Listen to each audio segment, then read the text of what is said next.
Hello, नमस्ते. कसे आहात सगळे? छान ना? मी पण एकदम मस्त आहे. आज आपण आपले एका सबस्क्रायबर ताईंचा प्रश्न घेऊया. प्रश्न खूप मोठा आहे, त्यामुळे मी थोडक्यात तुम्हाला सांगते. त्या म्हणतात, आम्ही दोघं नवरा बायको घरात राहतो. आमचं वय आहे 70+. दोघंही 70 पार केलेले आहे. आम्हाला 2 मुलं आहेत. एक मुलगा परदेशात राहतो, दुसरा बेंगलोरला राहतो. त्यामुळे इथे आम्ही दोघं असतो. आणि हल्ली काय झाले सांगू, ह्यांची किरीकिरी फार वाढलेली आहे हो. जरा मी मोठ्यांदा TV लावला तरी ओरडतात.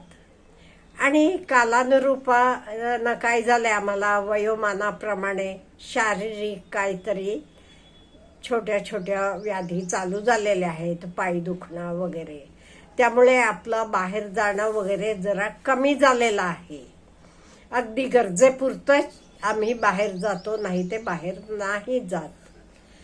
त्यामुळे अगदी छोट्या छोट्या गोष्टींना हे रागवतात, ओरडतात. आणि पूर्वी ची अशी नव्हती मानसिकता. पूर्वी एवढे ते ओरडायचे नव्हते, रागवत नव्हते. हल्ली हे जास्त वाढलेलं आहे. काय करू? हा बघा, हा बरेच घरातला प्रॉब्लेम असेल.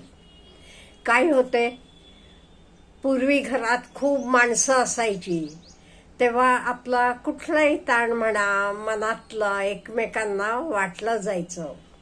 आता नोकरी निमित्तानं मुलं सुना नातवंड बाहेर आहेत, तुम्ही दोघंच घरात आहात. पण हे काही आपण अवॉइड करू शकत नाही, टाळू शकत नाही.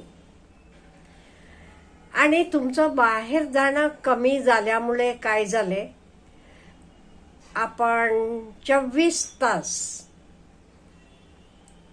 एकत्र राहतो. पूर्वी कसं कामाला जायचे, त्याच्यानंतर सुद्धा तुम्ही म्हणता भाजी आणायला मित्रांबरोबर वगैरे बाहेर जायचे. हल्ली होत नाही, त्यामुळे ते पण बाहेर जात नाहीत. कामापुरतंच आम्ही जातो असं म्हणालात. आता ठीक आहे ना ताई, तुम्ही हा विचार करा की तुम्ही नवीन लग्न होऊन आलात तेव्हा किती प्रेम होतं तुम्हाला दोघांना एकमेकांबद्दल. त्या ऑफिसमध्ये येईपर्यंत तुम्ही वाट बघत राहायचा.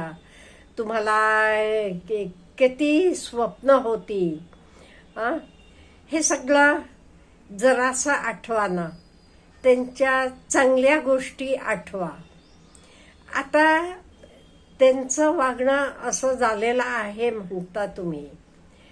इन द सेम वे आपले पण काहीतरी बदल झालेला असणार, तो पण जरासा विचार करा. आणि शक्यतो रिकामा वेळ घालवू नका. काही ऐका, वाचा, काही करा, काही चालेल, म्हणजे स्ट्रेस येत नाही. कधी कधी काय होते, बोर्डममुळे स्ट्रेस येतो. बाहेर जाणं नाही, त्यामुळे बाहेरच्यांच्याशी संपर्क कमी झालेला आहे. मुलं नातवंड असली तरी ती बाहेर जातात. तरी तुम्ही काय करा, कंपल्सरी रोज दिवसाला दोन्ही मुलांना येदा व्हिडिओ कॉल करा, नातवंडांशी बोला. आणि आपले आपण बदलायला पाहिजे. का म्हणजे हे बघा, ते असं वागतात म्हणून त्यांना मी बदलू शकते का, हे ठरवा. नाही, मग माझं मी बदलू शकते. आणि ह्याचे शिवाय आपण आपलं काम एन्जॉय करत राहायचं. तुम्ही म्हणालात मी 70 पार केलेला असला तरी घरात स्वयंपाक पाणी वगैरे सगळं करते म्हणून लिहिलात. खूप छान आहे. ह्याच्यामुळे कसं तुम्ही ॲक्टिव्ह असालात का नाही, तुम्हाला डोक्याला काही मनस्ताप होत नाही. जे काम तुम्ही करता ते तुम्ही एन्जॉय करा. आणि दुसऱ्याला दोष देत बसला तर आपल्याला आनंद मिळेल का? नाही. आपण दुसऱ्याला बदलू शकत नाही, पण आपल्याला आपण बदलू शकतो. जरासं ते रागावले, रडले तरी हळूहळू इग्नोर करायला लागा आणि तुमचे मनाला तुम्ही आठवा. तुम्ही नवीन लग्न होऊन आलात, नवीन होतं सगळं, तेव्हा किती प्रेमानं होता. ते येताना तुम्हाला गजरा आणायचे, तुम्ही लिहिले सगळं म्हणून सांगते. ऑफिसमधनं येताना तुम्हाला मोगऱ्याचे फुलाचा गजरा आवडतो म्हणून गजरा आणायचे. हे सगळे दिवस आठवा. म्हणजे आज ते करतात, हे मुद्दाम काही करत नाहीत. हे मेनली झालेलं आहे रिकामं असल्यामुळे. आणि हल्ली कसं आपलं एकत्र कुटुंब नाहीये. पूर्वी एकत्र कुटुंब असायचे, सगळे भाऊ एकत्र असायचे, किंवा मुलं पुतण्या खूप गोतावळा असायचा. त्यामुळे आपण कायम ॲक्टिव्ह आणि एनर्जेटिक असायचो. आता दोघं म्हटल्यावर काय आहे, काम पण काही विशेष नसते.